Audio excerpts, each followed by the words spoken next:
Be sure to order your copy of the Go-Go Offense by Coach Brennan Marion on footballgameplan.com/GoGoOffense. Coach Marion goes through the ins and outs of his explosive offense, one that's tearing up the college football field and putting a lot of points on the scoreboard. Again, you can order your copy at footballgameplan.com/GoGoOffense.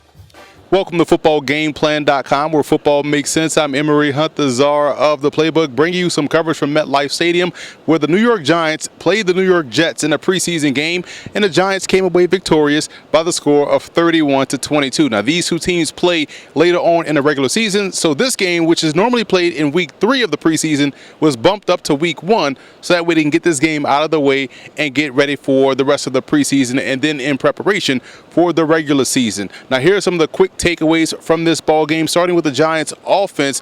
I thought all the quarterbacks outside of Eli Manning, let's say the reserve quarterbacks, Daniel Jones was perfect, 5 for 5, 67 yards and a touchdown pass on the far side of the field.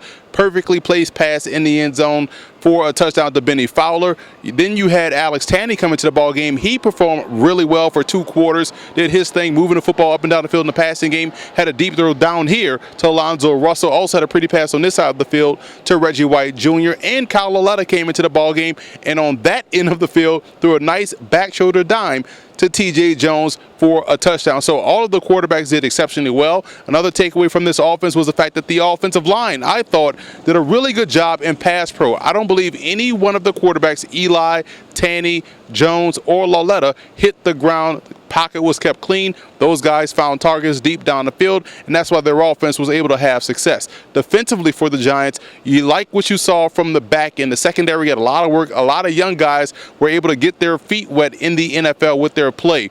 Corey Ballentine continues to be the star of training camp out there on an island, matching up one-on-one with wide receivers, hauled in a beautiful interception deep down the field. We saw earlier in the game in the first quarter, first pass of the game, Jabril Peppers, a new acquisition from the Cleveland Browns, came in and also had his way with the defense, nearly picked off the pass of Sam Darnold.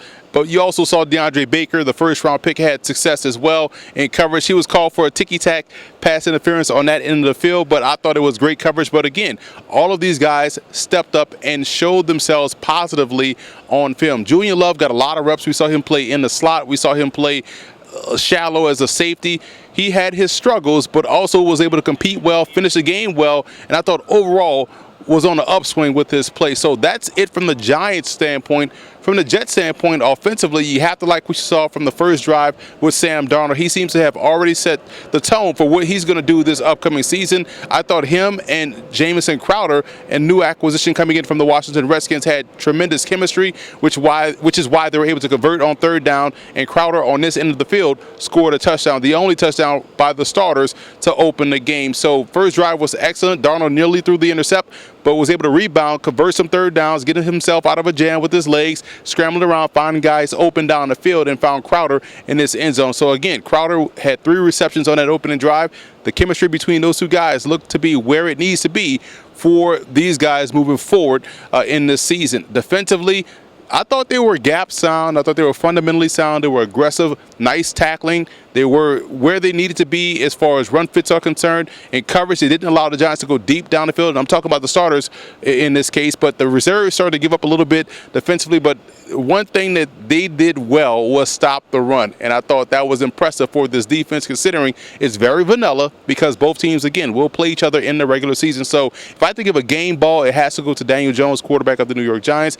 But on the Jets side, I would give it to Jamison Crowder, his 3 receptions and his touchdown. I thought he did really well, and I like the running of Trenton Cannon. Had some big runs as well, but also performed well in special teams. So I was a big fan of what he did today.